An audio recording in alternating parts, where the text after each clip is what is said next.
자, 여기 보면 이제 그 20번 그 문제 풀어볼게요. 총괄학습이요. 몇 페이지 피시냐면 484페이지 펴보세요. 자, 거기 이제 이거 20번 문제가 아니네요. 잠깐만요. 제가 21번 문제네요. 제가 잘못 봤어요. 네. 21번 문제에 보면요. 자, 우리나라 역사에서 본, 교육의 문제점 해갖고 다음표 같이 조직하였다. 이렇게 했거든요. 현대에 보면 이제 대학교 입시 경쟁으로 사교육 번성과 공교육 부실 이렇게 있고 일제강점기 때 학교가 부족해서 보통학교, 중학교 치열한 입학 경쟁이 발생했고 조선시대 때 과거시험 몰두해갖고 이렇게 있는데 현대의 지금 문제점을 가지고 이제 일제강점기, 조선시대, 고려시대, 통일시대까지 쭉 해가지고 얘기를 했죠. 시간의 역행에 따라서. 자, 그러면 이제 이건 무슨 방법이에요? 연년대기 방법이죠. 조직 방법상. 그래갖고 이제 장점과 단점은 연년대기 조직 방식을 쓰시면 돼요. 그래서 장점은 현재 문제에 대한 통찰력을 갖게 해주고 현재와 과거 사이의 관련성을 분명히 인식한 방면에 단점은 시간의 변화에 따라 역사의 사실의 변화를 무시하고 현재 중심의 실용적 역사에 빠질 위험성이 있고 사회과학에 대한 강고한 지식이 요구한다. 이렇게 이제 쓰시면 될 것 같고요. 자, 그 다음에 이제 이거 어딨지? 네. 뒤에 넘어가서 여기 보면 어디야? 다음 문제가 이제 몇 번이냐면 이게 65번 문제인데 이게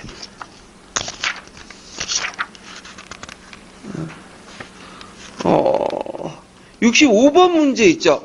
520페이지 65번 문제. 이 65번 문제도 이제 연년대기 방법과 관련된 내용이에요. 그래서 같이 이제 풀어보시고요. 그 다음에 뒤에 넘겨가지고 67번 문제 볼게요. 67번. 자, 다음 가해들 말을 써보고 기읍과 니은의 문맥 기준을 각각 써보시오. 이렇게 했거든요.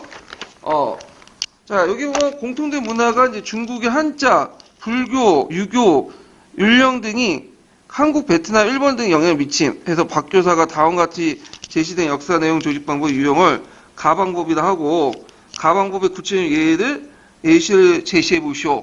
이렇게 했는데 자, 67번의 가와 관련된 내용은 문화권적 방법론 이렇게 쓰시면 돼요. 문화권적 방법론. 예.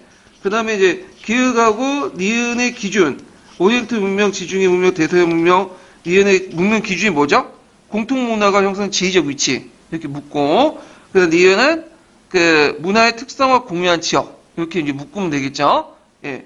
자, 그 다음에 이제 내용 조직의 장점과 단점 이렇게 각각 쓰시면 되고요. 문화권적 내용의 조직의 장점과 단점 이렇게 쓰시면 되고, 자, 그 다음에 뒤에 넘어가서 이제 볼 게 뭐냐면 518페이지 예, 앞에 있네요. 518페이지 63번 문제 볼까요? 63번. 자, 63번 내용 보면 다음 글을 보고 이제 작성 방법에 따라 답안을 제시해 보시오. 이렇게 있거든요. 자, 여기 보면 이제 이탈리아사가 있고 각 이탈리아사의 도시국가의 특징, 그 다음에 이제 예술 작품, 시민 생활상 등등 있죠. 이거는 분조법과 관련된 내용이죠. 그래서 분조법과 관련된 내용의 조직방법 명칭을 쓰시면 되고 시대사, 고려할 점, 그 다음에 장점, 단점 이렇게 쓰시면 돼요. 고려할 점하고 장점은 예전에 한번 시험 문제 나왔던 거예요. 그래서 애호 쓰시고요. 자, 그 다음에 이제 뒤에 넘어가서 487페이지 보면 26번 문제 볼까요?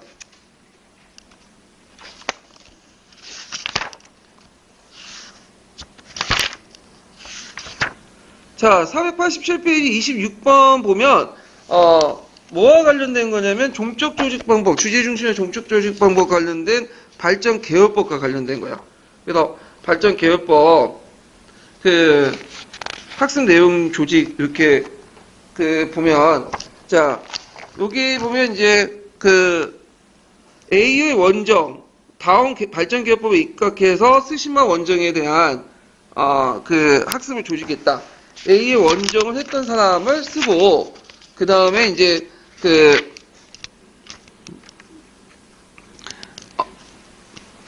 쓰고 역사학습의 활용 방법 두 가지 제시해 보시오. 그래서 이건 검은 책에 있는 내용을 쓰시면 되는데 여기 영문학과의 2차 1번 원정, 그 다음에 나는 청왕 박이에 쓰시면 원정, 태조 A 원정. 여기에서 이제 주제별로 이렇게 시간의 흐름에 따라 쭉 이렇게 하는데 여기 A는 어딜까요? 잘 알려지지 않았지만 김사영이라는 사람이 있어. 김사영. 예, 교과서에도 나와요. 이 내용이. 예, 김사영. 활용 방법 검은 책을 기준으로 이렇게 이제 쓰면 완결된 독립 내용 조직 방식보다는 통사학습 전에 역사교수 교육에 관심을 놓기 위해서 도입학습을 활용하고 통사학습을 바탕으로 특정한 주제에 대한 체계적이고 깊이 있는 학습의 수단으로 활용한다. 이렇게 쓰시면 돼요. 예. 그래가지고 이제 답안을 구성을 하시면 되겠죠. 예. 자, 이건 검은 책에 있는 내용이에요. 그 다음에 마지막으로 이제 한 문제만 좀 풀어볼게요. 왜 PC냐면 여기가 끝이네요. 제가 여기 찾는 게 끝이야. 여러 문제가 있는데 여기만 찾았어 제가. 네. 자, 그러면 이제 내용 또 들어가 보죠. 그 다음에 이제 내용 조직이 끝났으니까 그 다음에 살펴볼 것이 뭐냐 하면 그 서거 중심의 이제 그 뒤에가 이제 소재인데 잠깐 중간에 저를 뭘 집어넣냐면 아까 간지역적 접근 방법 있잖아요. 근데 간지역 접근 방법이 뭐와 관련된 거냐면 이제 방구사하고 그 오리엔테리즘하고 관련돼 있어요. 그래서 이 방구사 오리엔테리즘 자체가 예전에는 좀 많이 나왔어. 객관식 때는. 근데 주관식으로 넘어오면서 이게 언젠가 또 사라졌더라고. 그 분위기가 이제 있는데 제가 이제 요번에 그 정권이 바뀌었잖아. 그러니까 정권이 바뀌니까 또 이제 약간 삐딱선 타는 그런 문제들이 나올 것 같아. 그래갖고 이제 요것도 그냥 무시할 수 없을 것 같은데. 그럼 방구사 들어가기 전에 종전의 이제 세계사 인식 변천 과정을 좀 볼게요. 종전의 세계사 인식 변천 과정을. 자, 기존의 세계사의 인식하는 걸 보면. 자, 일단 신앙을 계측을 기준으로 보죠. 신앙 계기도 이게 몇 세기예요? 16세기죠.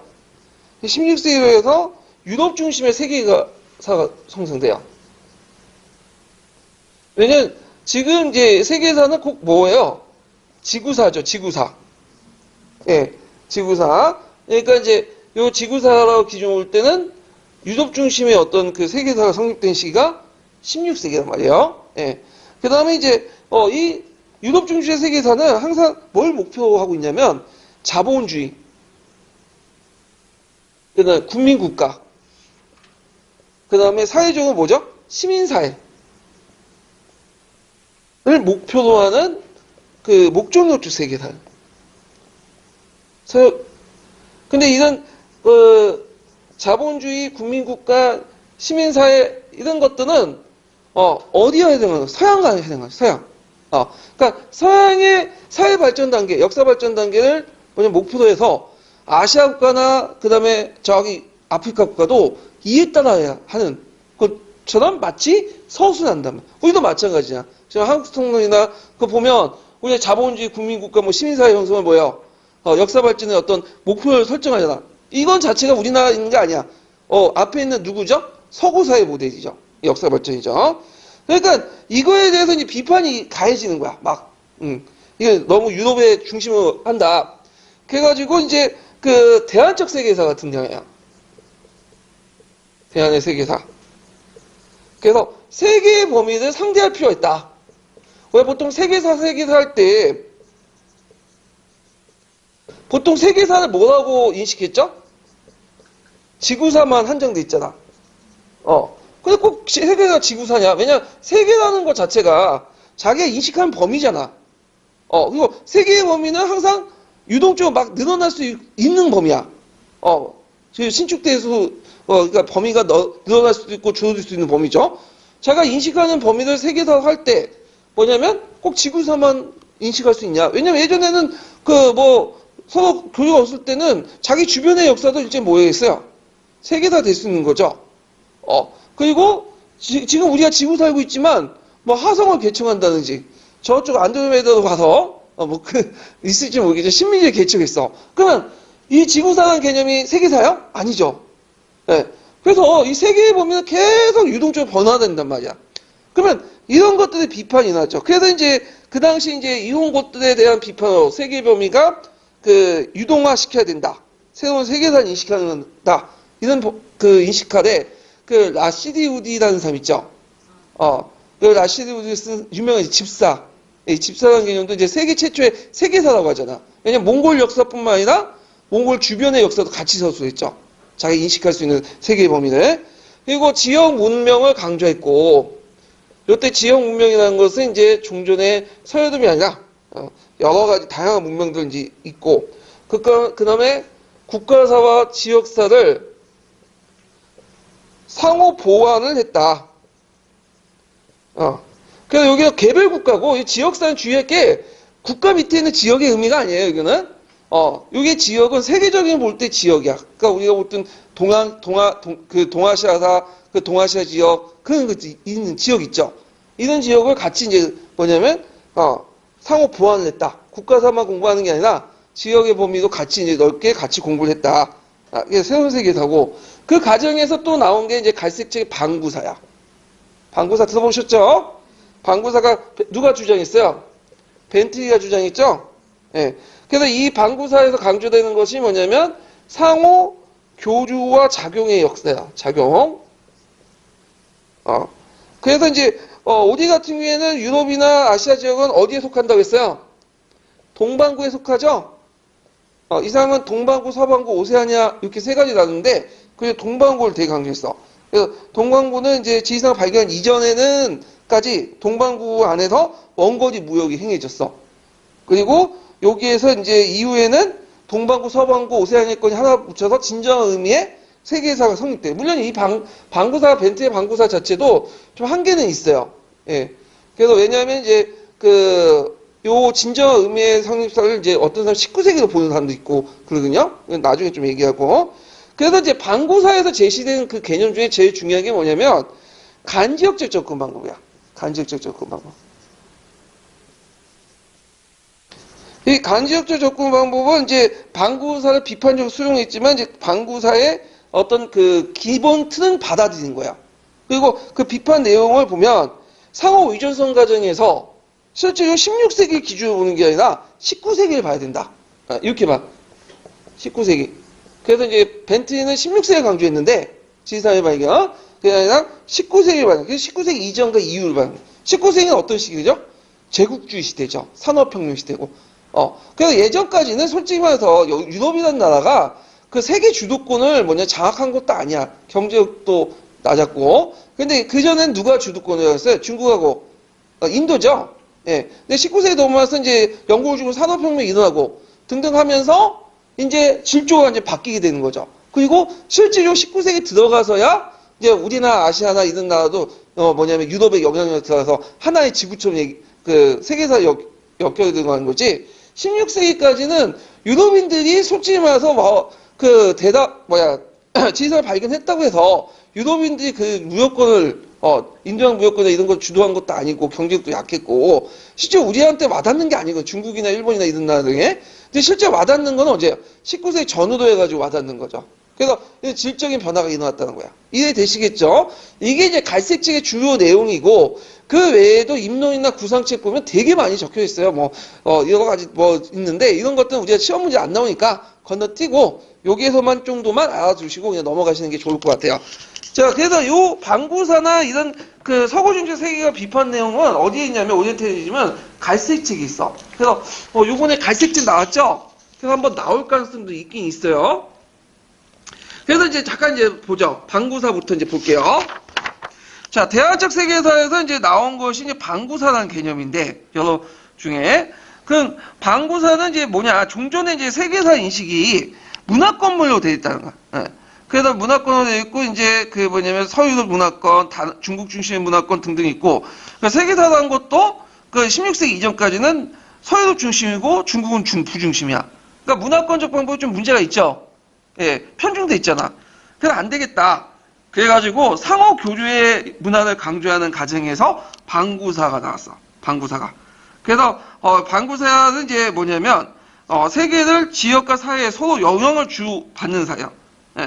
그러면서 이제 서로 복잡하게 연결되는데, 요때 지역이라는 건 우리가 생각하는 그 좁은 부분의 전라도, 경상도 그게 아니에요, 한국가에. 여기서 지역은 뭐예요? 하나의 이제 문화권적인 의미야. 어떤 문화권과 문화권 연합, 이렇게 이제 생각하시면 되는데, 그래서 여기 보시면 알겠지만, 이제 상호 교류의 중심으로 해가지고, 이걸 이제 동반구, 서반구, 오세아니아, 이렇게 세 개의 구로 나눠요. 16세기 이전까지는. 그리고 우리가 속하는 지역은 어디죠? 동반구죠. 예. 그래서 이제 동반구의 범위가 상당히 넓어요. 아마 다른 데서 이제 있는데, 거기 뒤에 잠깐 넘어오세요. 그래서 이제 보통 우리가 동반구 이제 유라시아라는 게 있어요. 유라시아. 그래서 아시아, 유럽 이렇게 통합하는 개념을 유라시아인데, 근데 아쉽게도 여기는 아프리카 제야. 유라시아는 북아프리카는 포함되어 있는데 그 사하라 이남까지 포함되어 있잖아요. 그래서 사하라 이남까지도 실제로 우리가 연결돼서 삼각모형이나 이런 걸 통해서 연결돼 있잖아요. 예. 그래서 이제 안 되겠다. 그래갖고 동반구에 아프리카, 유럽, 아시아 이거 다 포괄, 아프리카를 포괄하는 그런 개념으로 해서 동반구를 제시했고요. 그 다음 또 하나가 이제 또 하나 남북 아메리카, 서반구, 그 다음 오세아니아. 그래서 요 세 지역은 지리상의 발견 이전까지 따로 놓았다는 거죠. 그렇지만 동반구 안에서는 또 같이 놓았고, 서반구도 같이 놓았고, 오세아니아도 같이 나왔고, 그때 적용되는 원리가 뭐죠? 상호 교류의 원리예요. 그래서 이 사람이 제시한 것 중에 동반구의 이제 그 역사 발전 과정을 이제 보면 초기 복합사회, 고대 문명, 고전 문화, 후기 고전 시대, 유목제국 시대, 근대 이렇게 특해서 했는데 여기까지 뭐 중요한 건 아니에요. 이 사람이 그렇게 이제 제시를 한 거예요. 예. 그래갖고 이런 상호 유전성을 되게 강조했다. 그러다가 16세기에 들어와가지고 어떻게 되죠? 이렇게 부분적으로 연결됐던 것들이 서로 합쳐져서 뭐냐면 16세기 때 진정한 의미의 세계사가 성립됐다. 이 사람의 논리예요. 근데 여기도 이제 문제점이 있어. 어떤 문제점이 있냐면 비판받는 것 중에 이게 16세기에 보지 않고 19세기를 봐야 된다. 그래갖고 이제 19세기 이전과 이후에 질적 차이를 지적하지 못했다. 그래서 실제로 산업혁명 이후와 이전에는 차이가 있었다. 아까 얘기했죠. 그래서 이전에는 뭐 인도와 중국이 중심이었고 실제 우리에 큰 영향을 못 미쳤고 그때 산업혁명 이후 제국시대에 넘어서 이게 긴밀하게 연결돼서 진정한 진정한 거지만 서구 중심의 어떤 중심의 세계사가 성립됐다. 이렇게 비판이 있어요. 이런 비판을 좀 파악해 두시고요. 자, 그러면 이제 뒤에 넘어가세요. 그러면 방구사의 의의가 뭐냐? 물론 여러 가지 한계점이 있겠지만 일단은 무슨 방법을 제시했다? 간지역적 접근 방법을 제시했다. 이게 키워드예요. 이 방구사에서 설명하는 게. 그래서 이제 역사에 대해서 방군의 비슷한 발전 정도 보인 개별적 문명이나 국가 발전이 아니라 발전 차원의 문명의 지역을 서로 연결하는 국가나 이런 단위가 아니라 뭐죠? 개별적인 문명이나 국가 단위가 아니라 그 문명과 국가를 서로 연결시켜주는 뭘 강조했다? 간지역적 상호 관련성의 원리에 입각한 간지역적 접근 방법을 강조했다. 이게 이제 핵심 키워드다. 이렇게 이제 보시면 될 것 같아요. 자, 그러면 이 벤틀리가 창안한 간지역적 접근 방법의 내용이 뭐냐? 상호 관련성의 원리가 뭐냐? 최근에 이제 이게 이제 어디야? 동아시아 교과서나 세계사나 동아시아 교과서에 그 내용들이 이제 들어가 있는데 개정에 자 여기 보면 이제 그 배경은 세계사 연구에서 서구 중심의 세계의 탈피와 새로운 시각의 분석들이 필요하는 과정에서 제시가 됐고요. 그리고 연구 대상은 뭐냐면 그 하나 이상의 사회나 문화권 간의 접촉과 영향을 미쳤던 사건들을 비교 연구하는 거야. 그래서 예를 들어갖고 뭐 청동계 전파 과정이라든지 이런 것들 있죠. 그 스키타의 청동기를 만들고 나서 이게 어떻게 전파됐는가? 홍로를 통해서 이렇게 이제 우리나라까지 쭉 얘기하는. 하나의 문화권이 아니죠, 이거는. 여러 국가 문화권 서로, 연결되는 거, 영향을 미치는 것들을 잡아놓는 거죠.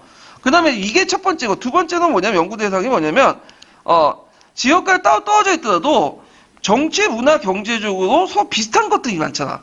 이게 신기하게. 예를 들어갖고 이제 뭐 고대 국가 형성 과정을 볼 때 서로 영향을 받지 않더라도 서양의 고대 국가 형성과 중국의 고대 국가, 우리나라, 일본의 고대 국가 형성들이 비슷하죠. 이런 것도 뭐냐면 간지역 접근 방법의 연구 대상이에요. 근데 우리가 이제 보통 얘기할 때는 기역과 니은 중에 어디에 이제 하냐면 기역에 초점을 맞춰갖고 얘기를 하죠. 그래서 하나 이상의 사회나 문화권 간의 접촉과 영향을 미쳐서 사건들 비교 또는 사회 문화권 간의 관계를 연구하는 것, 이거 간지역 접근 방법이고, 주로 그 밑에는 간지역 접근 요 관련된 내용이에요. 자, 그러면 간지역 접근 방법으로 세계사 내용 구성, 그러니까 종전의 서구 중심의 어떤 문제점을 어떻게 극복할 수 있는가? 자, 세계사 교육의 서구 중심을 극복을 할 수 있고, 어느 한 민족이나 문화의 발전에 강조하지 않고 다양한 민족이나 문화 참여를 나 상호작용을 통해서 인류의 결과를 강조했기 때문에, 그죠? 그래서 이제 그 아까 얘기했지만 되게 그 문명권을 강조할 때 문화권 중심의 조직 방법은 어떤 문제점이 있다고 했어요? 서구 문명만 다뤘죠. 아니면 중국은 부수적이고, 다른 문화는 다 무시했잖아. 예. 그래서 이제 이런 것들을 이제 뭐냐면 개선시킬 수 있다. 그래서 이제 기존의 문화에서는 이제 여기 있는데 16세기 이전의 근대 문화 창조와 전파의 중요성이 다르지만 16세기 이전 중국과 다른 문화의 문명을 전파가 소홀히 다르고 근현대 사람들에서 뭐 서열의 변화만 강조하죠. 이런 것들을 개선시킬 수 있다는 거야. 어떤 문명권이나 특정 국가에만 다른 것들을 초점화증을 극복할 수 있다. 그 다음에 두 번째로는 뒤에 넘어가서 간지역 접근 방법이 세계사 내용에 어떻게 영향을 미쳤냐. 자, 예전에는 어떤 문제점이 일어났냐면 개별 국가, 개별 문화를 다루다 보니까 수많은 사건들을 다뤄요. 그쵸? 거기에다가 이제 뭐 서구 중심이나 중국 중심 시각에서 했는데 요거는 이제 뭐냐면 수많은 사건을 다루지 않더라도 문명 간의 어떤 접근 방법 있죠. 접근 방법을 다룸으로써 그 학습 부담이 어떻게 될까요? 그만큼 줄어드는 거죠. 무슨 말인지 알겠죠? 그래서 상호 관련성 주제 선정 원리에서 모든 지역에서 벌어진 대부분 사건 세계에서 다뤄야 하는 부담을 벗어날 수 있다. 그래서 개별 사건, 개별 국가나 그 다음에 그 개별 문명들의 일어난 사건들, 여러 가지 사건들 있잖아. 이런 거 다룰 필요 없어. 서로 간의 교류의 역사만 다루면 돼. 그러니까 그만큼 범위가 줄어들고, 그 다음에 그러다 보니까 자연스럽게 또 이제 서구 중심이나 중국 중심 시각에서 벗어날 수 있다. 이런 것들 있죠. 그 박스는 이제 뭐냐면 그 예전의 문제점을 적어놓은 거야. 그래서 예전에는 문명 단위로 큰 주제 설정하고 문명 내 왕조 국가 단위로 세계사를 이해하고 의미 없는 왕조의 이름과 제도의 이름을 다 보면 외우고 있었잖아. 예. 그래서 이제 교과서 부분이 많이 쳐지는데 이런 것들이 줄어들 수 있다. 자, 그 다음에 세 번째는 지역을 달리해서 일어난 사건들 사이의 관련성 또는 인간성을 이해하여 변화의 커다란 양상을 파악할 수 있고, 그래서 문화권적 방법보다 더 큰 틀을 제공할 수 있다. 예를 들어서 하약의 제조당은 중국뿐만 아니라 그걸 통해 유럽 사회에 붕괴시켰고 이슬람 중심의 어떤 유목질서 세계 질서로 부러뜨리고, 그리고 몽골족이나 이런 애들 터크족들이 끽소리 못했던 것도 뭐예요? 예전에 김화병들이 날뛰었죠. 근데 하양국이 발달되면서 얘네들 이제 세력이 약화됐죠. 그러니까 하약의 제조 기술은 하약은 물론 중국에서 먼저 만들었지만 이것이 전파하는 과정에서 세계의 여러 변화들을 일으켰죠. 이런 것들 다룰 수 있다는 거죠. 그 다음에 아까 이제 그 인류 전체에 겪었던 공통된 경험을 중심으로 인류의 전체 그림을 그리는데 도움이 되고, 비교사적 관점에서 지역별 비교, 다면적 다양한 경로로 세계사 전개 과정을 할 수 있다. 그래서 청동기나 철기 제조 기술을 동반구의 전체적 확대하는 과정이나 헬레니즘 시기의 미술적 영감이 유럽과 중국을 비롯한 동아시아 지역까지 퍼졌던 과정 등등 해갖고 이런 걸 통해서 전체적인 큰 그림을 그릴 수 있다는 거야. 네. 그래서 이제 요 간지역적 접근 방법을 이제 도입하면서 어떤 유용한 점이 있나? 일단 내용 구성에 어떤 유용한 점이 있나? 세계사 중심의 어떤 교육에서 극복할 수 있고, 그 다음 모든 것을 파악할 필요한 학습 부담을 줄일 수 있죠. 그 다음에 이제 또 세 번째로는 지역을 달리해서 일어난 사건들 사이의 관련성과 인간성에 의해서 변화의 커다란 양상을 파악할 수 있고, 그 다음에 인류 중심의 어떤 전개의 큰 그림을 그리는데 큰 도움이 된다. 이 네 가지가 있어. 외워두세요. 예. 간지역적 접근방법이 그 만능이야. 그건 꼭 아니에요. 왜냐면 이것도 문제가 있어. 예. 왜냐, 첫 번째로는 간지역 접근 방법은 주로 상호 교류의 원리만 강조했죠. 그러다 보니 개별적인 국가사나 문화권사가 무시당해요. 그래서 여기에서 나타난 문제점인데, 지역이나 문화권 또는 국가 단위의 발전을 일관성 있게 이해하지 못해. 왜 다 건너뛰잖아. 그 다음에 두 번째, 외부적 요인을 강조했기 때문에 지역이나 국가 단위의 내재적 발전을 이해하지 못해요. 다 뭐냐면 교류의 역사다 보니까 외부적 변화만 강조하죠. 내부의 어떤 자생적 변화를 이해를 못해. 세 번째로는 역사 변화의 동력을 이해하는데 균형적 시각을 못해요. 왜냐면 외부와 내부를 같이 해야 되는데 외부만 강조하고 그 다음에 항상 바깥의 변수에 의해서 막 역사가 움직인다. 그런 식으로 인식을 하잖아. 그래서 이제 그것을 보완하기 위해서 두 가지 방법이 있어요. 비교사적 방법과 문학과적 방법을 통해서 보완을 해야 된다. 예. 그래서 문제점과 보완점, 요것도 꼭 기억을 해두세요. 그래서 이것이 이제 교육과정에 반영이 됐죠.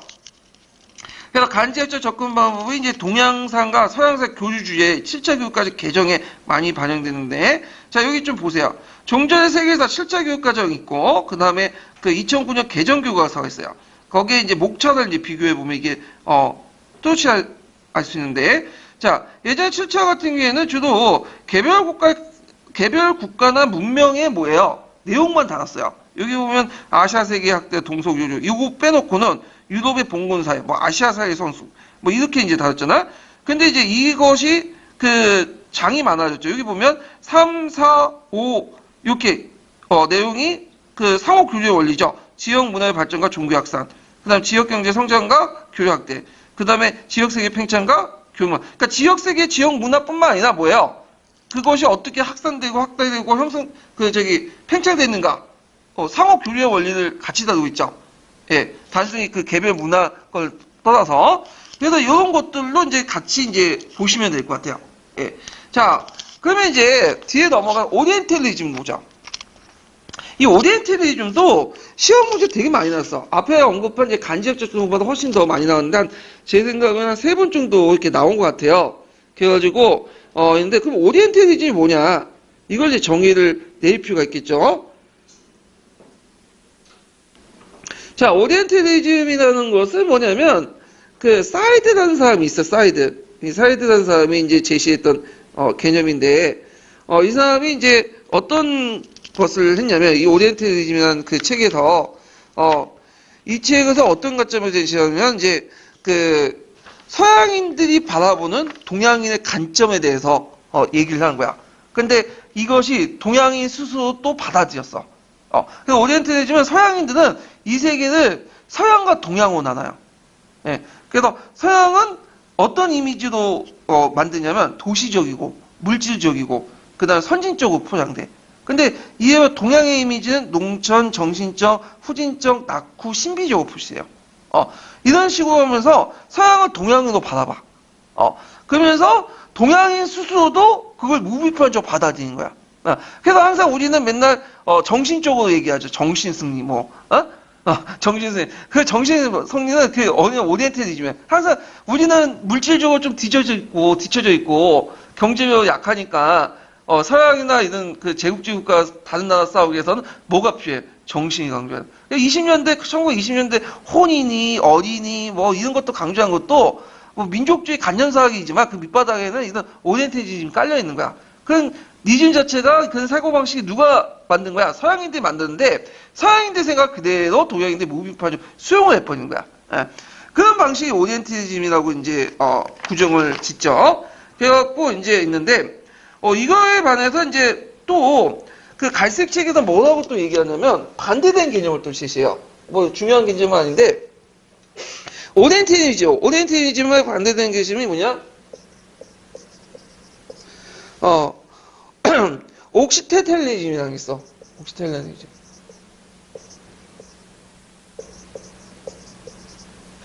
이 개념이 뭐냐면, 그 옥시텐탈리즘이라고 하는 게 뭐냐면,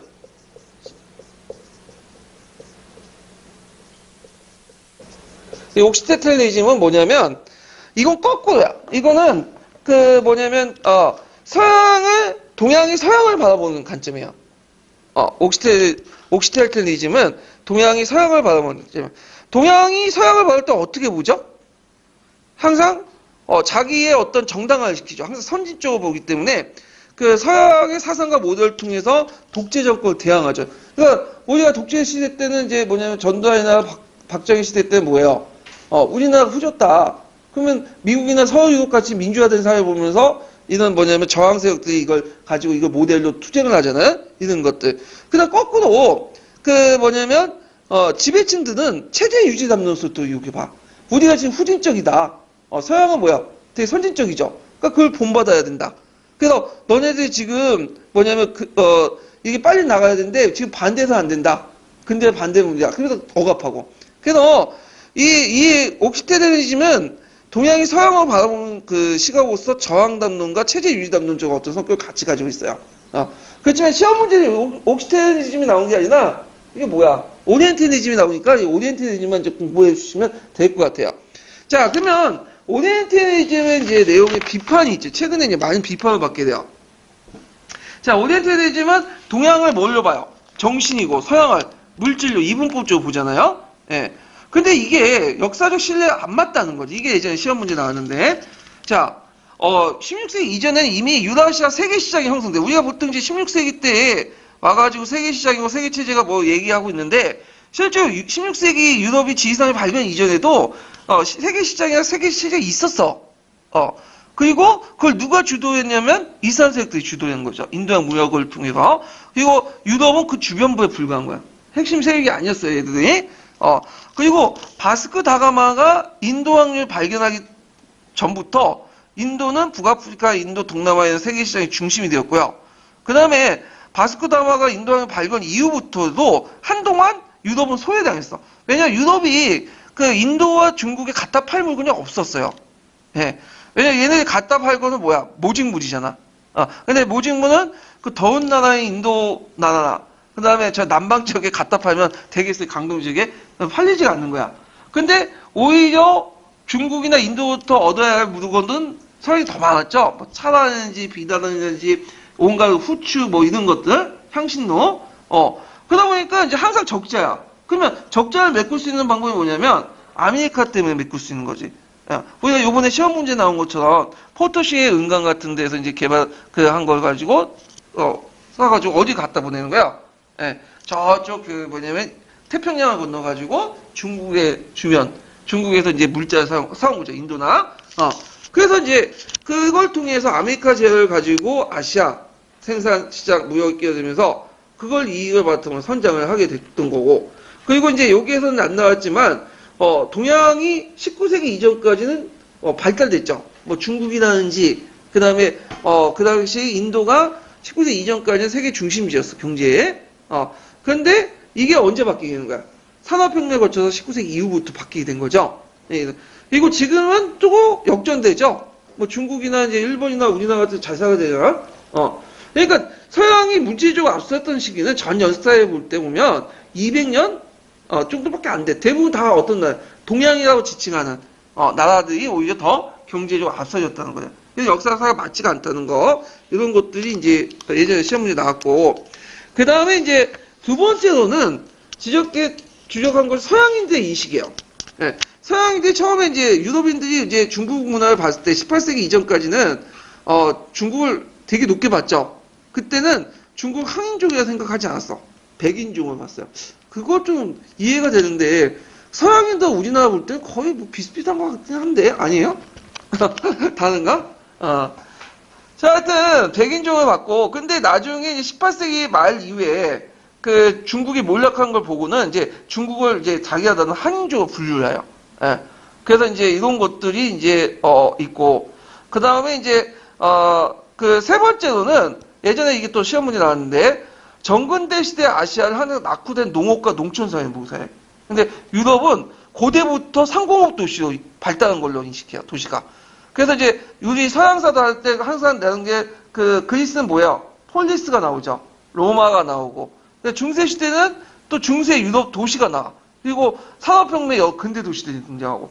맨날 도시만 있는 것처럼 생각해. 그리고 아시아 지역은 농촌만 있는 것처럼 생각하고 뭐라고. 일종의 담론이죠. 자기가 보고 싶은 것들만 다는데. 근데 실질적으로는 아니다 그거죠. 왜냐하면 유럽이든 그 다음에 아시아든 공투 정근 대신은 농촌사회가 도시가 중심이 될 수가 없어. 뭐가 중요해? 농촌이 중요해. 농촌에 인구가 많았죠. 왜냐하면 도시 인구가 많으려면 농업 생산력이 발달해야 되잖아. 그 잉여 생산이 많은. 근데 그 당시에는 아무리 해도 농업이 그렇게 많은 도시 인구를 부양할 만큼 농업 생산이 발달하지 못해요. 그러니까 사람들이 대부분 어디에 사느냐면 농촌에 살 수밖에 없었던 거죠. 예, 그걸 무시했고, 그리고 도시의 크기도 정근대시 도시의 크기도 재봐도 그 당시 그 영국의 런던이나 프랑스 파리 지금 대단한 거 같죠. 그 당시에는 10만도 안 됐던 조그만 도시야. 10만, 20만? 아니, 10만, 20만도 안 됐던 조그만 도시였는데, 그 당시 이제 그 바그다드라든지, 그 다음에 자하는 100만이 넘었죠? 예, 상대가 안 됐어. 근데 이걸 가지고, 뭐냐면, 유럽은 도시를 중심으로 발달했고, 그 다음에 아시아는 농촌 중심으로 발달했다. 예, 그리고 도시는, 발달했으니까, 이게 뭐냐면, 상당히 뭐냐면 발달 대상이다. 이렇게 말할 수 없다는 거죠. 그래서 비판도 일어났다. 라는 걸 좀 기억을 해주시고, 비판 내용 그 밑에 있으니까 이제 읽어보시고요. 그 다음 뒤에 넘어가서, 세 번째는 뭐냐. 그 입론책에 있는 내용인데, 자, 그 계몽은 유럽의 진보 역사를 하고 서양의 시대 구분을 발전하면서 상대의 비율을 타자했다. 그래서 이제 계몽의 개념을 착취하고 어떤 서구를 강조하면서 그걸 따르지 못하는 그 뭐냐면 다른 비서구 국가들 상당히 낮게 봤다. 그리고 서양식 어떤 사고방식의 시대 구분에 따라서 비서구 사회가 마침 따라야 하는 것처럼 이렇게 평가받았다는 거죠. 그 밑에 있는 거고, 이 입론책에 있는 내용이기 때문에 나올 가능성은 별로 없어요. 그냥 한번 설명을, 그냥 소개를 해드리는 거예요. 그 다음에 서양에 대비한 동양의 개념을 비판하죠. 자, 이거는 이제 동양책에 나와 있는 건데, 과연 동양이 단일하냐? 아니라는 거지. 동양 안에는 중국이나 중동이나 인도나 다양한 세력도 있죠. 그리고 중국과 인도는 다르고, 인도와 중동도 다르죠. 예. 그걸 한 묶어 묶어낼 수 없다는 거죠. 오히려 서양보다도 동양이 훨씬 더 이질적이고 다양해요. 그러니까 서양과 동양이나 이 프레임 자체가 잘못됐다는 거야. 이런 것들은 비판하고요. 그 다음에 그 그리스의 합리성. 우리가 맨날 그리스 하면 합리적이라고 얘기하잖아. 그에 반해서 이제 저기 페르시아나 이런 애들은 좀 약간 후진적이고 야만적이고 전제적이고. 그게 영화 선박이 자주 나오죠. 그 다음 르네상스. 그리스의 합리성이 갑자기 중세너 그냥 건너 떠버리고 르네상스 넘어가서 17세기 과학혁명, 18세기 시민혁명, 19세기 산업혁명 이렇게 했죠. 이거 자체가 다 유럽 중심의 세계사의 상상의 어떤 그 산물이라는 거죠. 이런 것들 흐름이 과연 존재했느냐. 이건 후대에 유럽이 패권을 장악하고 나서 이렇게 역사를 그렇게 만들어낸 거죠. 예. 그냥 상상적인 건 상상이지 그 현실에 반영한 게 아니다. 합리성이고 합리적인 꼭 왜 유럽만 독점해야 돼? 그 말을. 예. 그 비판도 있어요. 이거는 이제 어디냐 동양책에 나와요. 그래서 4번, 5번, 6번 내용은 그렇게 볼 필요는 없을 것 같아요. 왜냐면 이건 동양이나 입론이나 있는 내용인데, 제가 이거를 집어넣고, 동양과 입론에서도 상당히 이 부분을 많이 다루고 있어요. 예. 그리고 제가 이제 요번에 출간한 그 심화교재 있죠? 심화교재도 그 동양책 입론책 관련된 내용을 다 적어놨는데, 필요 없어 다 빼버렸어요, 제가. 그냥 몇 개만 소개해드린 거고, 그냥 갈색책에 있는 내용들만 예전에 기출 중심으로 봐주시는 게 좋을 것 같아요. 예. 근데 이건 좀 문제가, 실험 문제 내기가 좀 힘들긴 힘들어. 왜냐면 이게 딱딱 떨어지지 않거든. 예. 오리엔테리즘 쓰라는 건 그냥 다 와요, 단답형으로. 근데 예를 들어갖고 뭐 오리엔테리즘 비판 내용을 쓰셔? 한도 끝도 없어. 어떻게 했을까? 예를 들어갖고 정근대 시대 아시아하고 낙후된 정근대 시대 아시아는 낙후된 농업, 유럽은 상공 도시다. 이거에 대해 비판하시오. 그럼 이게 한두 줄로 끝나요? 안 끝난단 말이야. 한 적어도 10줄은 써야지 이게 끝나. 그러니까 채점할 때는 상당히 불리하죠. 모르겠어. 논술형에서는 그렇게 낼 수는 있을지 몰라도 약간 요거는 좀 약간 내용이 많기 때문에 여기 그냥 간단하게 요지만 좀 외워두시고 넘어가시는 게 좋을 것 같아. 이거 가지고 뭐 밤새가지고 막 연구하고 그럴 필요는 없을 것 같아. 제 생각에는. 예. 자, 그러면 관련된 이제 그 기출 문제를 좀 풀어볼게요. 기출 문제를.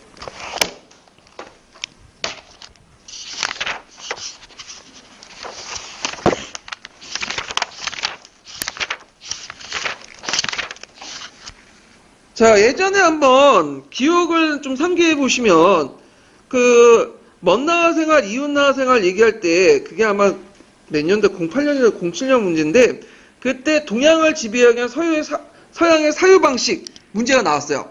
문제는 안 나오지만 지금 문제 보지 않지만 앞에 이걸 뭐라고 써야 돼요? 동양을 지배하기 위한 서양의 사유 방식 오리엔탈리즘 이렇게 쓰시면 돼요. 네. 그 오리엔탈리즘이 제가 이제 역사과에서 나오기 전에 이미 지휘과에서 한번 나왔어요.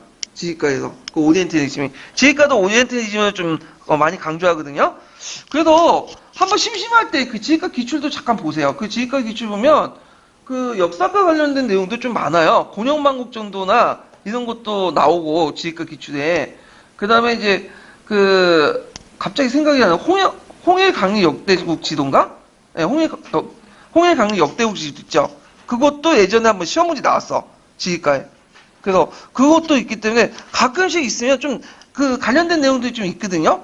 그러니까 그 자연지리 보지 마시고 그 인문지리 쪽으로 한번 봐두시는 것도 그 괜찮은 것 같아. 나중에. 자, 일단 있고 그 다음에 이제 본격적으로 내용을 이제 들어가서 몇 페이지를 보시냐면 기출 분석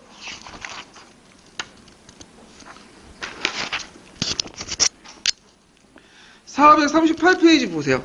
438페이지.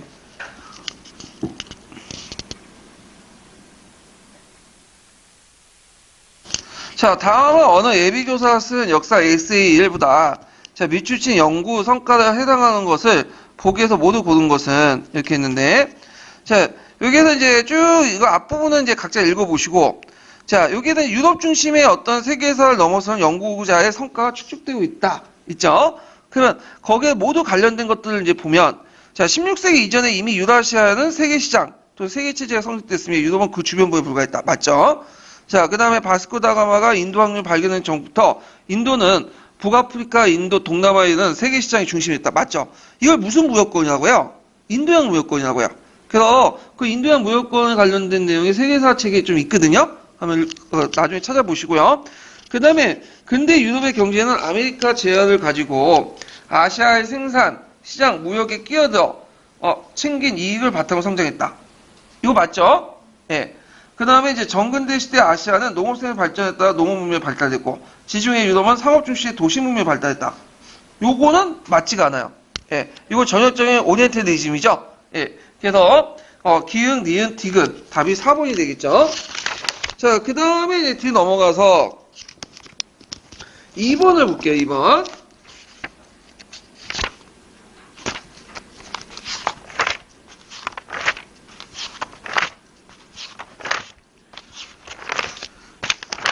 자, 다음 글에 제시된 그 세계사 교육방에 부합되는 수업 전략을 가진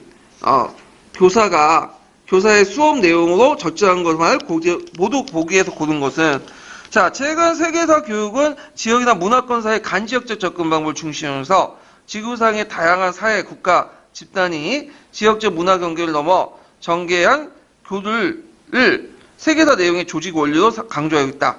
자, 간접 접근 방법을 이제 얘기를 하고 있는데, 자, 그러면 이제 그 관련된 내용을 이제 볼게요. 간접 접근 방법을 기본적으로 뭘 비판하게 나온 거죠? 서구 중심의 세계사를 비판하게 나온 거죠? 그 맥락에서 한번 같이 찾아보시면 돼요. 자, 그러면 이제 보면, 자, 기억을 보면 이 교사가 이제 뭐라고 얘기했냐면, 자, 안드레 구드 프랑크가 니 올리엔트에서 제기한 주장에 근거해요. 1500년부터 1800년까지 중국 중심의 조공체제를 설명했다. 이렇게 했는데, 자, 이 니 올리엔트는 이제 안드레 구드 프랑크가 저수한 책이에요. 그래서 유럽 중심의 어떤 역사관을 바로잡고 동양이 세계사 중심으로 돌아갔다는 것을 의미하게 되는데, 그러니까 니라는 것을 되돌리다는 뜻이 아니야. 그러니까 종종 오리엔트라는 건 서양 중심으로 어떤 보는 관점이죠. 동양을 그 말 자체가 그걸 다시 돌렸다는 거야. 그래서 이제 이때 그 저자는 뭐라고 얘기하냐면, 유럽은 아시아 경제라고 하는 열차 3등 칸에 달랑 포환장만 끊어가지고 와서 나중에 주인 행사를 하는데 성공했다. 그러니까 굴러온 돌이 박힌 돌 빼는 식이죠. 처음에는 그냥 거기에 꼽살 껴있다가 자기가 이제 나중에 주도권을 장악한 거야. 언제부터 주도권을 장악했어요? 16세기도 아니야. 19세기 들어와서. 그래서 이제 아시아인들을 열차에 몰아내고 지가 이제 주인 행사를 했고, 그래서 이제 이미 이 말 자체가 이제 탈유럽 중심의 어떤 의미를 이제 보다 명확하게 얘기를 한 거죠. 그래서 이 책에서 이제 그 사람이 어떻게 이제 얘기하냐면, 유럽은 중심, 아시아는 주변에 세계 체제가 형성된 기존의 관점을 비판했어요.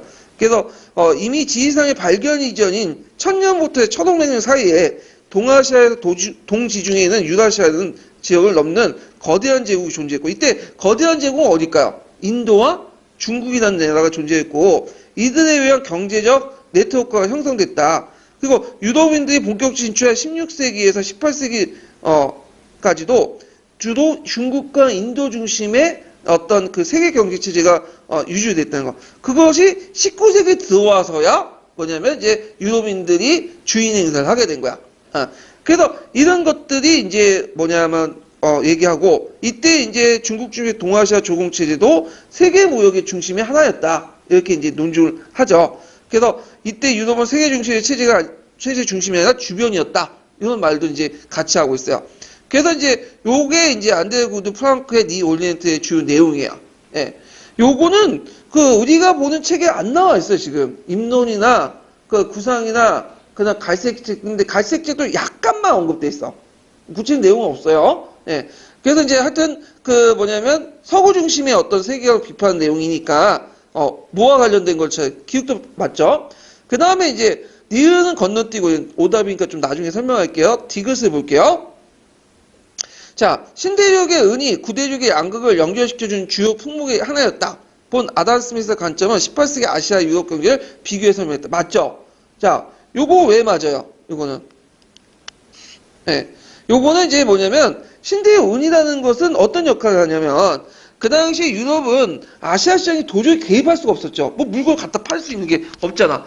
이거 아시아에서 요거 가져온 것은 맞는데, 자기는 줄 건 없단 말이야. 근데 그것을 메꿀 수 있는 게 뭐야? 은이죠, 은. 은을 가지다가 메꿨단 말이야. 그걸 통해서 성장을 했고. 그걸 이제 얘기를 하는 거고. 그 다음에 니네들 보면, 체교사 13세기 세계에 대한 제니 아보로그드라의 관점에 예를 들어, 동아시아 동지중에 이르는 유라시아 지역의 해상과 육로를 통해 상호망이 구축됐다고 봤다. 자, 이건 뭐냐면, 이제, 요 당시 이제 유럽인들은 뭐냐면 19세기 이전까지는 뭐 그렇게 별 볼 일 없었다는 거죠. 그래서 요 애들은 이제 얘기를 보면 잠깐만요.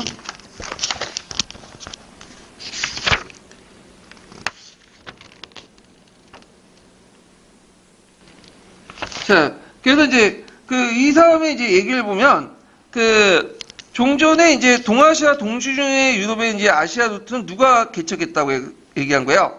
13세기까지는 체제에 대해서는 13세기에서는 인도하고 중국이 그 역할을 했고 그 이전에는 그 이후에 이제 개척된 건 19세기 때 유럽에 개척됐다. 그 얘기를 하고 있는 거야. 그래서 13세기 세계에 대한 중국과 그 인도 유럽 중심의 인도 중심의 어떤 세계 무역 체제 이거에 대해서 얘기를 한 거죠. 이것도 종전에 이제 그 유럽 중심의 어떤 세계를 비판하는 차원에서 나온 거죠. 그러니까 답이 뭐예요? 기읍과 디귿, 니을 5번이 되는 거예요.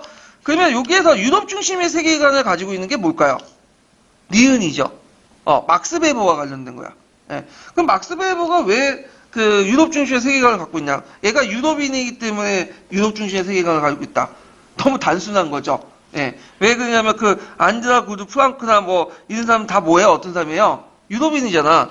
예. 그건 아니고 이 사람이 이제 막스 베버는 여러분도 알다시피 유명한 종교사학자예요. 그러니까 이제 이 사람은 종교를 단지 신앙 형태로 본 게 아니야. 그 밑에 깔려있는 문화와 사상 체계로 본 거죠. 이 사람은. 그래서 이것을 뭐와 연결되냐면 자본주의 경제 시스템의 탄생과 연결됐어. 그래서 왜 유럽, 특히 미국이 뭐냐면 자본주의가 발생됐고 성공했는가? 그 사람이 이제 생각하게 됐고 가설을 냈고 그걸 어디에서 종교에서 찾아보려고 했어. 종교의 차이에서. 그래서 이 종교 차이를 하면서 비교 연구를 해요. 각 종교와 연구해서. 그래서 그 비교 연구의 성과가 뭐냐면 그 유명한 프로테스탄트 자본주의와 율리아 정신이라는 책 있죠. 프로테스탄트 자본주의 정신. 그래서 종전에 이제 뭐냐면 자본주의와 다른 천민 자본주의와 다른 어떤 프로테스탄트가 개입된 자본주의가 서유럽과 미국을 경제를 발전시켰다. 그리고 다른 나라는 발전시키지 못했다. 그래서 얘네들의 논리가 뭐냐? 막스 베버가 논리가 뭐냐면 이미 이제 인간 태어날 때부터 이미 결정됐죠. 그리고 직업도 결정됐죠. 그래서 청교도인들은 뭐냐면 이 사람들은 살아가면서 자기 일을 열심히 한단 말이야. 소명에 응하기 위해서. 그리고 이 사람들은 항상 내세에 관심이 있어. 현세에 관심이 없어요. 그러다 보니까 내세를 가기 위해서 이제 뭐냐면 열심히 이제 기도하고 일하면서 소명에 응하면서 그 현실에서 벌고 있는 돈을 뭐냐면 축적을 하게 돼요. 그 자본 축적이 일어나게 돼. 그러면서 이 자본 축적이 어느 정도 되면 다른 데 투자를 계속하게 되는 거죠. 자본을. 그러면서 어떻게 자본주의가 발전됐다. 이런 식의 논리예요. 그러면 이에 반대로 든 게 뭐냐면 중국이야. 중국은 뭘 믿고 있죠? 유교를 믿고 있죠. 유교. 유교에서 이제 뭐냐면 그 군자불기란 말이 있어. 군자불기가 뭔지 아세요? 군자는 특정한 일에 매여 있지 않는다. 그런 것들 중에. 그러다 보니까 자기의 어떤 일에 대해서 별로 관심이 없어. 그러니까 얘네들은 맨날 도덕, 윤리 이런 것들만 강조하고 프로페셔널 정신이 없단 말이야. 그렇기 때문에 형식적인 체면과 형식 예만 강조해. 그래서 얘네들은 이제 뭘 하면 부를 축적하면 부를 돈을 벌면 부를 축적하지 않아. 축적하지 않고 뭘 하냐? 소비하는 데 치중한. 왜? 자기의 어떤 민지라고 하죠. 그 중국인들은 체면을 유지하기 위해서. 그러다 보니까 축적과 투자라는 개념이 형성되지 않고 결국엔 중국에서는 자본주의가 발전하지 못했다. 근데 이에 반해서 저쪽 서유나 미국 같은 경우에는 소명의식에 응해서 열심히 일하고 그 다음에 내세 생각 때문에 현세에서 어떤 것들을 이제 근검절약을 하고 그 다음에 그러다 보니까 그 남는 돈을 축적하고 투자를 했다. 그래서 자본주의가 발전됐다. 그런 식의 논리를 제공한 거죠. 근데 이거는 좀 문제가 있어. 왜냐하면 그 당시에 이제 중국이나 그런 나라든 아시아국가 자본주의가 발달하지 못했던 거거든요. 막스 벨거가 세웠던 데는 결과론적 설명이에요. 이미 결과 나온 것을 현상을 어디와 그 유교와 그 다음에 기독교와 비교해갖고 신교와 비교해갖고 그런 것을 억지로 끌어내는 설명 방식이죠. 결과론적인 어떤 설명 방식인데, 근데 지금 보면 또 말이 안 돼. 왜냐하면 중국 되게 발전되고 있죠 지금. 일본이나 이런 한국도 경제적으로 발전하잖아. 그 나라들이 되게 유교를 믿잖아. 유교를 믿는다는 것보다는 유교의 가치체계에 받아들였잖아. 그 민지, 체면도 강조하고. 근데 자본주의가 발전됐어. 그거 어떻게 설명해? 안 맞는다는 거죠. 그러니까 종교 외에도 다른 요인이 있다는 거지. 예, 이해되시겠죠? 그러니까 요런 그 막스 베버의 논리는 첫째에 뭐가 깔려 있냐? 이거는 그 서구 중심적 생각이 깔려 있는 거야. 이해되시겠죠? 그러니까 여기 간지역 접근 광고와 서구 중심의 어떤 세계를 비판과 관련된 내용을 찾으시면 기역, 디귿, 니은 답이 5번이 되겠죠? 이렇게 해서 이제 한번 하는데 요것도 문제 나오기가 좀 힘들 것 같아. 어떻게 모르면 예를 들어 뭐 안드레고리의 프랑크의 니올렌트를 한번 쓰시오. 뭐 어떻게 쓸? 주구장창 쓰겠죠? 예, 요런 문제는 제 생각 안 나올 것 같아요. 예, 제 생각에는 예, 객관식 때나 나올 수 있는 부분이고 그리고 이제 이게 뭐 주관식 용은 아닌 것 같아요. 아이고. 자, 그 다음에 3번 문제 해볼까요? 3번 문제 보면 박 교사의 수업 계획에 대한 설명으로 적절한 것을 보기에서 있는 대로 고른 것은 이렇게 있는데, 자, 거기 보면 이제 단원 설정 쭉 있고 아시아, 아프리카, 유럽에 있는 동서교육의 발달 이렇게 있고, 그 다음에 이제 그 학습 목표가 있죠. 초음길, 비단길, 바닷길, 동서교육의 발달 배경을 설명할 수 있다 등등 있고, 그다음 수업 내용이 이제 쭉 있어요. 그러면 동서교육과 관련된 내용들을 이제 중심으로 이제 가르치고 있다는 걸 알 수가 있죠. 자, 그럼 그 내용을 이제 보면요. 로마가 비단길 수입하기 파르트를 통해 한각 교육했다는 사실을 수업 내용에 표현시킬 수 있다. 맞죠? 로마가 비단을 수입할 때 파르트를 거쳐갖고 했잖아요. 네, 파르트를 이제 중국에서 뭐라고 해요? 안식국이라고 하죠. 그래서 예전에 한번 중국사 할 때 한번 시험 문제 나온 게 있는데 후한 때 그 반추의 부하장수였던 가명이라는 사람이 있어요. 그래서 가명이 로마와 이제 직접 교류를 해서 파르트에 갔다가 파르트인들이 거짓말을 속아서 로마에 가지 못하고 그냥 되돌아온 적이 있거든요. 파르트인들이 왜 이렇게 거짓말을 했을까요? 네? 왜냐면 지중해 바다는 상당히 거칠고 태풍이 불고 가면 죽는다. 그러니까 쫄아가지고 간 거지. 돌아온 거죠. 그러니까 왜냐면 로마와 한이 직접 교류하면 자기가 중개이득에 얻을 수 없잖아. 그런 걸 겁났기 때문인 거죠. 예. 그래서 이제 있고, 그 다음에 이제 후한 때 이제 그 뭐냐면 명제 때 안돈이라는 사람이 로마 사셨다고 조국품을 바쳤다는 게 있어요. 여기는 안 나왔지만 그거 관련돼가지고. 그래서 이제 이런 것들을 이제 연결시켜서 보시면 되고요. 그 다음에 니은은 맞죠. 상호 교류수의 원리에 따라서 원을 영향한 마르코 폴로가 이분 마르코폴라 이분 바투가 여천제에 대한 기록을 남겼다는 사실도 수업 내용 포함시켰다. 맞죠? 그래서 이제 그다음 유라시아 세계 제국을 세운 몽고족들이 비단길, 바닷길, 초원길 모든 동서교통로를 장악했죠. 이때 그 교조를 방해했던 국경이 사라지고 그리고 세계 제국 그 교통 요지에 역참을 만들었어요. 역참은 예전에 한번 시험 문제 나왔죠. 공물 수행하고 관리를 이게 말과 숙식을 제공하는 제도죠. 그래서 동방경문로나 이분바투타의 그 3대주의 거기에 역참제도와 관련된 내용들이 있어요. 그래서 이런 것들을 이제 보시면 되고, 그 다음에 동방군의 지역 내에 서로 연결되어 있고 지속적으로 상호작용을 통해서 각 지역의 변화를 가져온다고 말한 벤트의 주장이 수업계획 반영 때 맞겠죠. 벤트는 종전의 문명 집합, 문명권 개별성을 강조했던 것을 넘어서 이 세계사 개념과 그 서구 중심의 어떤 세계사 시대 구분 문제점을 지적하면서 대안으로 제시한 게 뭐죠? 방구사죠. 그래서 방구사는 뭘 강조해요? 16세기 이전에 이 방구끼리의 문화권끼리의 어떤 교류의 역사를 강조하죠. 그래서 이제 이런 것들을 이제 볼 수가 있죠. 그 다음에 리얼을 보면 국가 단위의 사건을 설명함으로써 한 사건의 세계적으로 우월한 지위를 차지하게 되는 그 국가 내 내지적 발전 요인이 작용했던 주장이 수업계획에 반영됐다. 국가 단위가 아니라 이거 문명권 간의 어떤 교류의 역사죠. 그리고 내지적 발전은 교류의 역사에서 설명할 수가 없어. 이게 문제점이라고 했죠. 상호 관련사의 원리에서. 그래서 이런 것들은 이제 여기에 반영된 게 틀린 거죠. 예. 그래서 기흥, 니은, 디귿. 다음에 4번이 돼요. 예. 그래서 이제 이렇게 하는 걸 살펴봤고, 그러면 총괄학습 관련된 부분을 이제 잠깐 이제 보고 넘어갈게요. 자, 476페이지 펴보세요. 476페이지.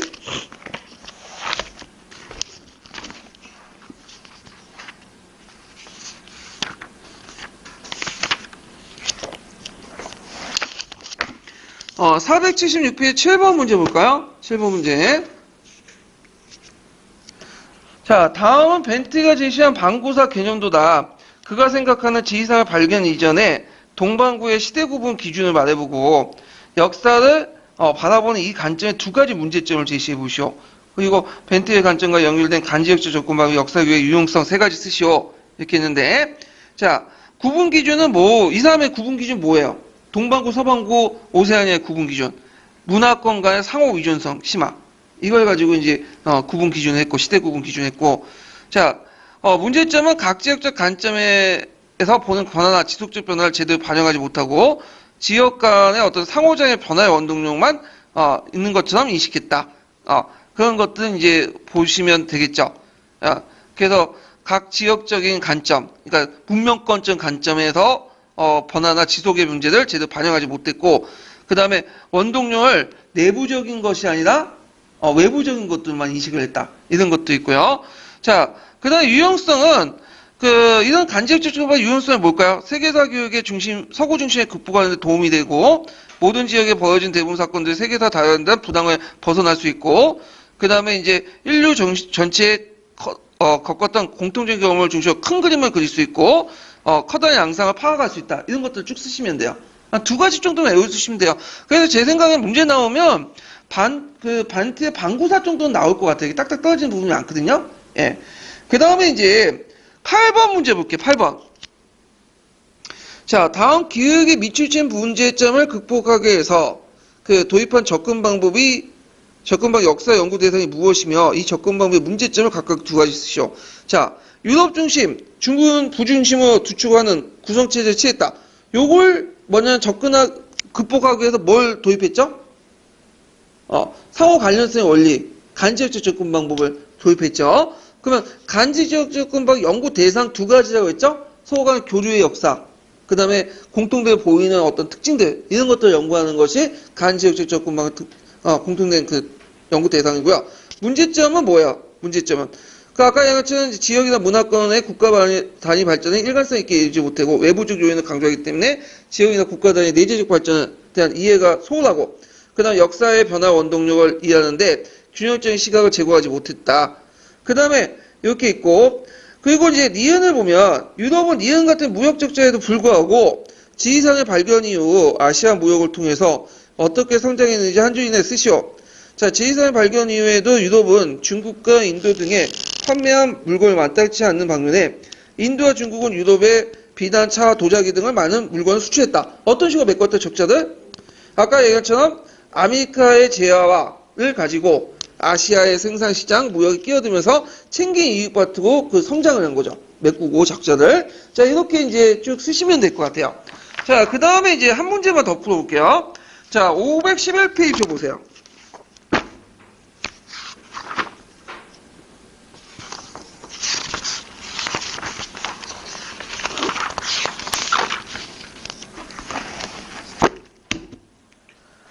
자, 511페이지 54번 문제 볼게요.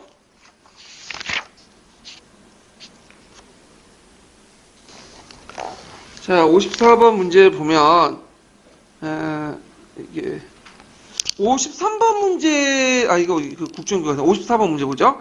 자, 다음 자료를 보고 작성 방법에 따라 답안을 작성해 보시오. 자, 우리나라 중고등학교 세계사 교육 내용은 유럽 중심, 중국 부중심을 주축으로 한 구성책을 취하였다. 자, 기억을 극복하기 위해 역사교육 내용 조직의 명칭이 뭐죠? 간지 접근 방법. 그 다음에 유용성, 아까 얘기했죠? 그거 한 두세 가지 쓰시면 되고, 그 다음에 이제 그 가와 나와 이제 관련된 건 오리엔탈리즘 비판 관련되는 거죠. 니은의 연구 성과를 바탕으로 해서 가와 나의 내용을 쓰시오. 그래서 16세기 제2상 발견 이후에 서양 중심의 세계 체제가 형성됐다. 그 다음에 여기 보면 바스코 다가마의 인도 유럽을 발견으로 인도양 무역을 주도하여 세계 무역 질서가 변화됐다. 이걸 비판하면 16세기 이전에도 이미 유다시아 세계시장 또는 세계체제가 성립됐고, 누구의 중심에서? 중국과 인도를 중심으로 성립됐고, 유럽은 그 주변부에 불과했다. 바스코 다가마가 인도항을 발견하기 전부터 인도는 북아프리카, 인도, 동남아시아에 있는 세계시장의 중심이 됐다. 이거 쓰시면 되겠죠? 그때 큰 역할을 했던 상인 집단들이 어떤 상인 집단이에요? 이슬람 상인 집단이죠? 예. 자, 그 다음에 이제 성장 이유는 아까쯤 했으니까 보고, 그 다음에 이제 거기에 또 물어보는 게 뭐냐 하면, 서양이 디귿을 극복하기 위해서 그 성장할 수 있었던, 이거 있네? 여기 했네요. 성장 이유 밑에 있네요. 예, 이렇게 이제, 쓰시면 될 것 같아요. 자, 그래가지고 이렇게 해서 한번, 그 총괄평가 문제를 풀어봤는데, 총괄평가 문제 풀어보시면 알겠지만, 이게 모의고사 예전 문제거든요? 그래서 좀 비슷한 내용들이 되게 많이 겹쳐요. 예. 왜냐면 제가 이제 모의고사 문제 낼 때는 항상 적중률을 고려할 수밖에 없거든요. 그래가지고, 그래도 이제 그냥 푸는 문제더라도 그래도 많이 맞히는 게 좋잖아요. 그러니까 적중률 제일 높일 수 있는 방법이 뭐냐면 기출 주제와 연관된 것들 같이 다 내보는 거야. 그러면 웬만하면 이제 몇백 문제 내면 거기에서 상당히 적중률 높거든. 예, 제가 이제 예측이죠, 이걸.